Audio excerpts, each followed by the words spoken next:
Olá, cursistas! Que todos estejam bem e em paz. Bem-vindos à nossa segunda aula da disciplina de Fundamentos da Computação do curso Técnico de Informática para a Internet. Como vocês sabem, meu nome é Gilmara e espero que o nosso trabalho de hoje seja o mais frutuoso possível. Vale lembrar a importância da disciplina de Fundamentos da Computação. Ela é muito importante para um profissional de informática, pois leva-o a conhecer e compreender sobre os elementos básicos da computação. No que se refere à construção do computador e o seu funcionamento básico. Tenho certeza que vocês se entusiasmarão com os conteúdos que nesta aula iremos estudar. Nessa aula, refletiremos sobre sistemas operacionais, representação de dados e sistemas de numeração. Nela, serão apresentados conceitos importantes, úteis para entender como o computador compreende os comandos que utilizamos para nos comunicarmos com ele. Iniciemos a nossa aula. O que é um sistema operacional? O sistema operacional é um software especial que acorda o computador, fazendo com que ele reconheça o processador, as memórias, teclado, vídeos e as unidades de disco. Um sistema operacional pode ser visto como uma camada, uma aplicação entre o hardware, a parte física do computador e os softwares aplicativos, permitindo que o usuário tenha comunicação com o computador. O sistema operacional tem a função de inicializar o computador, servindo de meio de ligação entre o hardware e os demais softwares instalados na máquina. Os sistemas operacionais não têm a função de realizar tarefas especializadas e específicas, como, por exemplo, acessar a internet, construir um documento de texto ou uma planilha eletrônica, desenhos. O que faz isso são os softwares aplicativos instalados sobre o sistema operacional, que os fazem interagir com a parte física do computador, ou seja, com o hardware. Compreenderam? Um sistema operacional, um software, onde todos os softwares estão sendo gerenciados. Observe. Sendo o sistema operacional aquele que permite interação entre máquina e usuário, vocês compreendam a figura. Ao ligar o computador, a primeira aplicação acionada é o sistema operacional, que imediatamente aciona o hardware. A partir daí, surge uma interação constante entre pares. Se o usuário abre o aplicativo, aciona o sistema operacional, que aciona o aplicativo, que por meio do hardware é ativado. E também o sistema operacional possibilita a interação do usuário e da máquina. Lembrem-se que na última aula falamos sobre a memória ROM, que ativa a máquina inicialmente, até que o sistema operacional seja acionado. Está confuso? Não, não está confuso. O sistema operacional inicializa o computador, mas para que o sistema operacional seja inicializado, parte do hardware tem que estar acordado.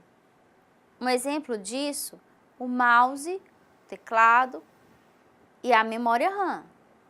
Mas depois de inicializado, ele passa a acordar e controlar todos os processos da máquina, seja hardware, seja software. Isso com a interação contínua entre seus elementos: usuário, sistema operacional, hardware e aplicativos. Alguns conceitos necessários de serem compreendidos por vocês antes de darmos continuidade a esse assunto. São eles: sistema de código aberto, o open source, que são os sistemas disponibilizados para uso e estudo de suas funcionalidades, permitindo inclusive acesso ao seu código-fonte, às linhas de código, responsáveis pela execução do sistema. Entretanto, não permite qualquer alteração no código, ou seja, não permite nenhuma mudança no funcionamento do sistema por outra entidade que não seja o proprietário.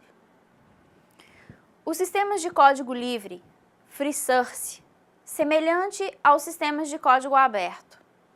Entretanto, permitem total acesso ao código-fonte, bem como alterações e melhorias.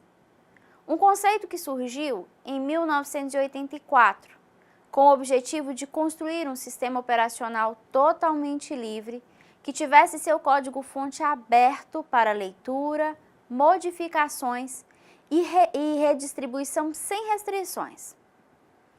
Um outro tipo são os sistemas proprietários, que têm aqueles distribuídos por seus desenvolvedores por meio de licenças de uso de software, não permitindo acesso ao código-fonte do sistema.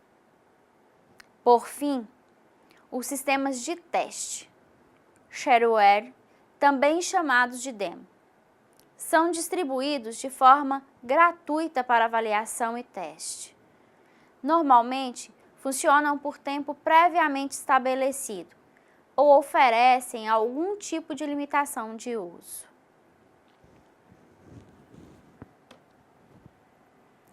Vou citar o nome de alguns sistemas operacionais. Os mais conhecidos são, como sistemas proprietários, adquiridos no meio de licença de uso, nós temos o macOS, o Windows e o BADA. BADA, professora? Sim, BADA. Que sistema é esse? É um sistema operacional criado pela Samsung para dispositivos móveis. Esse sistema não foi bem aceito pelos usuários e acabou sendo descontinuado pela Samsung, que acabou depois se rendendo ao Android. Outros exemplos são os de sistemas de código aberto, como Linux, Android e o Chrome OS. Como vimos, os sistemas operacionais são softwares com características especiais, que possibilitam suporte para outros softwares, que outros softwares trabalhem sobre ele, não podendo trabalhar sem a presença desse sistema operacional. Os sistemas que trabalhamos diariamente, naquelas atividades rotineiras, como os processadores de texto, planilhas eletrônicas, slides de apresentação, editores de imagens, navegadores de internet e tantos outros que lidamos em nossas tarefas diárias. Esses são chamados de softwares aplicativos ou softwares utilitários. Dentre os diversos softwares utilitários, temos os editores de texto, que são utilizados para a produção de textos e documentos. Apresentam funcionalidades que facilitam a atividade e a organização, bem como a formatação do texto conforme a necessidade do usuário. São exemplos desses editores de texto os utilitários Microsoft Word, LibreOffice Writer, o Core Word Perfect. Como planilhas eletrônicas, elas trabalham os processamentos numéricos, organização de tabelas e gráficos, e promovem atividades de tabulação de dados, aplicação de funções matemáticas e criação de gráficos. Como exemplos, podemos citar o Microsoft Excel, LibreOffice Calc e o IBM Lotus 123. Quanto aos utilitários de slides de apresentação, eles organizam apresentações, aulas, palestras, reuniões e têm funcionalidades que permitem criar e formatar sequência de slides, aplicando efeitos de transição e animação entre seus elementos. São exemplos o Microsoft PowerPoint, LibreOffice Impress e o eWork da Apple. Navegadores ou browsers são utilizados para acessar páginas de internet e navegar entre elas. Permitem pesquisar, imprimir e salvar dados. São diversos desses utilitários, e eu citarei apenas os mais usados, como o Mozilla Firefox, Google Chrome, Microsoft Internet Explorer e Safari. Por fim, eu vou citar os utilitários comerciais, utilizados para automatizar as tarefas de sistemas específicos de negócios. Como exemplo, um sistema de fluxo de caixa, controle de estoque, sistema gerenciador de recursos humanos, um gerenciador contábil, entre diversos outros. Trataremos agora sobre os sistemas de numeração e a forma com que o computador os utiliza. Um sistema de numeração refere-se ao modo que utilizamos para representar os algarismos numéricos. O sistema de numeração, que normalmente é utilizado por nós, é o sistema de numeração decimal. Esse sistema faz agrupamentos de 10 em 10 unidades e é representado por algarismos de 0 a 9. Para contar as unidades, dezenas e centenas. Esses algarismos são chamados de indo-arábico, pois tiveram origem nos trabalhos dos hindus e dos árabes. O agrupamento de 10 em 10 permite a definição de ordens, unidade, dezena e centena.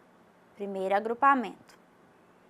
Unidade de milhar, nós temos dezena de milhar, unidade de milhar, dezena de milhar e centena de milhar. Um segundo agrupamento. E assim sucessivamente. Cada ordem forma um novo grupo denominado classe. Observe o slide. Como se dá a representação do número 568 em decimal? Observe que o número foi dividido dentro da classe com 3 ordens. Aqui nós temos unidade, dezena e centena. Observe que em 568 nós temos 8 unidades, 6 dezenas, 5 centenas. Se considerarmos que uma unidade equivale a 10 elevado a 0, nós temos 8 vezes 10 elevado a 0, que é 1. Assim como nós temos 6 vezes 10, que é 10 elevado a 1. E 5 vezes 10 elevado a 2, que é o mesmo que 100. 10 vezes 10. Minha formatação aqui mudou um pouco as expressões, mas nós temos 5 vezes 10 elevado a 2, 6 vezes 10 elevado a 1, 8 vezes 10 elevado a 0. Logo, nós temos 5 vezes 100, 500, mais 6 vezes 10, 60, 560, mais 8 vezes 1, 568. Muito simples, não é? O sistema binário de base 2 é um sistema de numeração posicional, de modo que todos os valores quantitativos são representados com base em 2 números, 0 e 1. A combinação desses 2 dígitos permite ao computador criar as informações tratadas por ele, sejam letras, números, cores, sons, textos, cálculos e todas as representações geradas por um computador. O sistema binário é usado na comunicação de computadores e como trabalha com níveis de tensão, com impulsos elétricos, esse 1 e 0 representam, respectivamente, ligado e desligado, ou aceso e apagado. Esses sistemas permitem que o computador trabalhe com o conceito extremamente importante em suas rotinas de execução, que é a lógica booleana, de modo que esses conceitos se convertam em estados. Esses estados são sim e não, falso e verdadeiro, tudo ou nada, 1 ou 0, ligado ou desligado. Seguindo esse princípio, nós temos um outro conceito importante. Bit vem do inglês binary digit, um agrupamento de 8 bits, que corresponde a um byte, que representa a menor unidade de medida dentro de um dispositivo de memória. É com o byte que nós medimos a capacidade de memória do computador.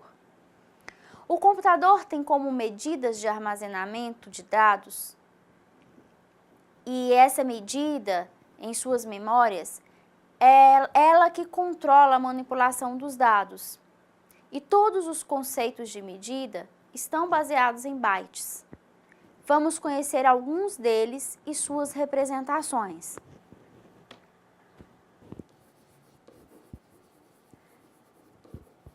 Aqui nós temos a representação e aqui nós temos as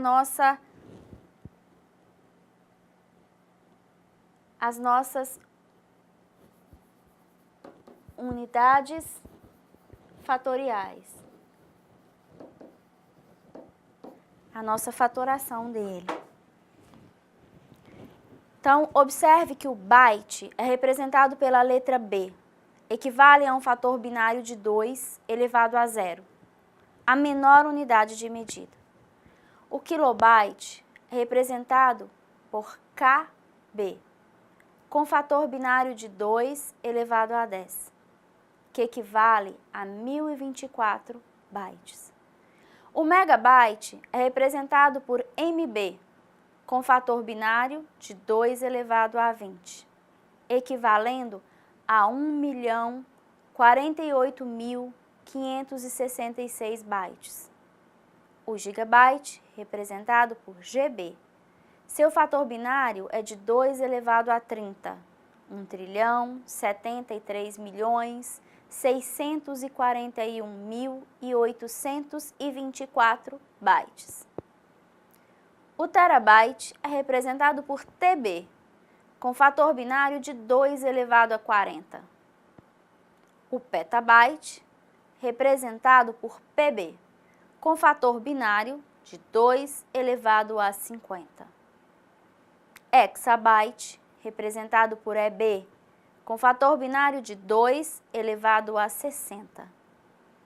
Zetabyte, representado por ZB, com fator binário de 2 elevado a 70. E iotabyte, representado por YB, com fator binário de 2 elevado a 80.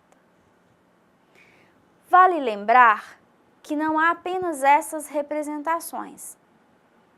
O armazenamento de dados, ele pode ser infinito, como qualquer tipo de medida. Citamos aqui apenas algumas dessas representações. Há representações exponencialmente maiores, mas que nesse instante não nos são necessárias. Geralmente, em nossas aplicações de usuários comuns, nós utilizamos as dimensões de armazenamento na casa dos terabytes. Os equipamentos com maior potencial de armazenamento, atualmente, estão limitados às máquinas de alta performance, aos supercomputadores. Observe que todas essas medidas, elas têm uma referência direta com o número de bytes, com a associação sucessiva de múltiplos de 1024, que se vocês observarem, 1 1 kilobyte equivale a 1024 bytes, que equivale a 1 megabyte equivale a 1024 kilobytes. 1 gigabyte equivale a 1024 megabytes. 1 terabyte equivale a 1024 gigabytes. 1 petabyte equivale a 1024 terabytes. 1 hexabyte equivale a 1024 petabytes. E 1 zettabyte equivale a 1024 hexabytes. E 1 iotabyte equivale a 1024 zettabytes. Essa relação contínua de representações numéricas no armazenamento de dados do computador é sempre múltiplos de 1024. Reforçando, não são as únicas, há muitas outras e de modo infinito. Imagine quantos dados podem ser gravados em um disco de 1 iotabyte. O que você salvaria nele? Quanto você gastaria para obter um desses? Eu sugiro que vocês pesquisem sobre essas questões e que pesquisem sobre essa quantidade de armazenamento e valores. Que vocês tenham acesso a essas informações por meio da curiosidade de vocês. Diante disso, observamos que o computador trabalha com diversas associações de bits, como visto anteriormente, sendo sua menor unidade de armazenamento o byte, que utiliza 8 bits. Bit 0, bit 1. Para compreendermos melhor esses conceitos, estudaremos sobre os 3 principais sistemas de numeração utilizados pelo computador: o sistema de numeração binário, o sistema de numeração octal e o sistema de numeração hexadecimal. No sistema de conversão decimal para binário, todas as vezes que nós tivermos que fazer essa conversão de decimal para binário, nós vamos fazer divisões sucessivas por 2. Se nós considerarmos o número 17, nós utilizaremos a divisão de 17 por 2, teremos 8. 8 vezes 2, 16. 17 menos 16, nós temos 1. Dividimos novamente. O 8, nós dividiremos por 2. 2 vezes 4, 8. 8 menos 8, 0. Dividimos novamente por 2.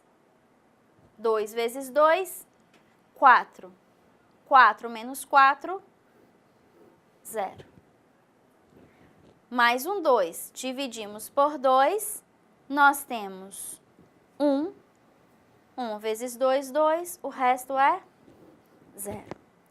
Para obtermos o número em binário, basta nós pegarmos o último resultado de trás para frente com os restos e assim nós obteremos o nosso número binário. Então, nesse caso, o nosso número binário de 17 é 1, 0, 0, 0, 1 na base 2. Essa é a nossa representação binária do número 17. Quando nós vamos considerar esse número como sendo um número binário, já que nós falamos que um byte é representado por 8 bits, e aqui nós temos apenas 1, 2, 3, 4, 5 bits, a representação dele seria 1, 0, 0, 0, 1, E para completar os 8 bits, nós inserimos zeros à esquerda. Vocês viram que converter de decimal para binário é muito simples. Simples também é converter de binário para decimal. Observe, para converter um número binário para o sistema decimal, deve-se escrever cada número que o compõe, cada bit, multiplicado pela base do sistema de base 2, elevado à posição que ocupa. Vale lembrar que a primeira posição é iniciada em 0, ou seja, o dígito multiplicado por 2 elevado a 0. Isso eu estou considerando a primeira posição. Então, eu tenho o meu dígito 1, eu multiplico por 1 vezes 2, que é o meu dígito binário, elevado à posição. Dígito 0. 0 multiplicado por 2 na segunda posição, que é 1. O 0, eu ponho 0 multiplicado por 2 elevado a 2, que é a minha terceira posição. 0, eu tenho 0 multiplicado por 2 elevado a 3, que é a minha quarta posição. Por fim, eu tenho 1, que eu vou multiplicar por 2 elevado a 4, que é a minha quinta posição. Logo, temos que 1 vezes 2 elevado a 4, temos 16, mais 0 vezes 2 elevado a 3, 0, mais 0 vezes 2 elevado a 2, 0, mais 0 vezes 2 elevado a 1, 0, mais 1 vezes 2 elevado a 0, que é 1. Logo, 16 mais 0, mais 0, mais 0, mais 1, resultado, 17. Assim como no sistema binário, o sistema octal, ele divide-se o decimal pela base a qual se quer obter o número. No caso, 8. Organizando os restos da direita para a esquerda. Sendo o 17 dividido por 8, nós temos 2. 2 vezes 8, 16, o nosso resto é 1. Quando pegamos o nosso número em octal, nós temos 21 na base 8. Sendo assim, o número decimal 17, com representação octal, será 21 na base 8. O sistema de inversão de octal para decimal segue o mesmo princípio anteriormente apresentado, que nada mais que o dígito octal multiplicado por 8 elevado à potência equivalente à sua posição. Lembrando que a primeira posição é 0. Sendo assim, será 2 vezes 8 elevado a 1, mais 1 vezes 8 elevado a 0, o que resulta em 16 mais 1, igual a 17 em decimal. O sistema hexadecimal é um sistema de numeração posicional.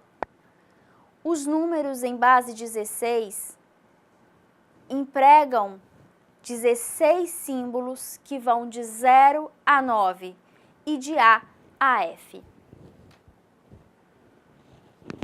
As letras sugerem os números de 10 a 15.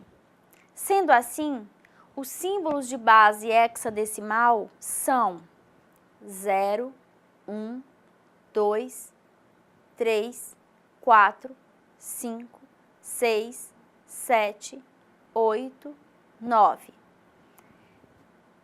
A, B, C, D e E. E e F. O sistema hexadecimal melhora a comunicação com o computador, uma vez que a máquina tem o padrão de utilizar o byte como unidade básica da memória. Se um byte equivale a 8 bits, então um byte pode ser representado por 8 algarismos de um sistema binário, ou por 2 algarismos de um sistema hexadecimal.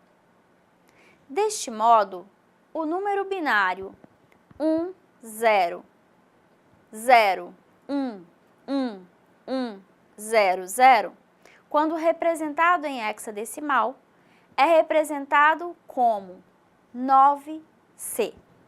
Para converter os números de decimal para binário, separe o número de base 2 em grupos de 4 dígitos da direita para a esquerda e então faça a conversão de cada grupo de acordo com a tabela de conversão à direita, como representado no slide. Essa tabela terá sempre essas mesmas representações de valores. Ela não é modificável. Caso seja necessário, complete o zero com zeros à esquerda, de modo a possibilitar a conversão, tornando todos agrupamentos de 4 bits. Veja o exemplo. O número binário 1, 0, 1, 0, 1, 1, 1, 0, 0, 1, 0, 0, 1, ou o número de base 2, ao converter segundo a tabela, nós dividimos os bits em agrupamentos de 4. De 4 em 4, múltiplos de 4, da direita para a esquerda. Logo, ao dividirmos este número de 4 elementos, nós teremos 1, 0, 0, equivalendo à letra A, 1, 1, 0, 0, equivalendo à letra C, 0, 1, 0, 1, equivalendo ao número 5. Nesse exemplo, nos sobrou o 1 e precisamos de 4 dígitos.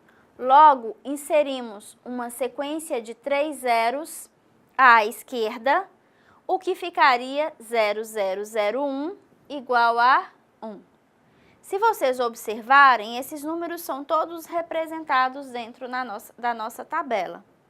Nós temos 1 equivalendo a 0001, o 5, 0101, o C, nós temos 1100 e o A representado por 1010. Quando convertemos, nós temos o nosso resultado de 15CA. É a nossa representação hexadecimal do número binário anteriormente apresentado, que é 10101111001010. Para converter de decimal para hexadecimal, usa-se o mesmo padrão utilizado nos exemplos de conversão de binários e octais. O mesmo tipo de exemplo. Que pena! Nossa aula terminou, foi tão rápida, mas vocês precisam continuar os estudos. Tem uma atividade prática postada no ambiente. Verifiquem na postagem as instruções de elaboração e envio. Estamos à disposição de vocês, eu e toda a nossa equipe do curso técnico de informática para a internet do IFNMG. Espero que tenham assimilado de forma satisfatória todos os conceitos da aula de hoje. Bons estudos! Permaneça bem e em paz. Até breve em nossa próxima aula.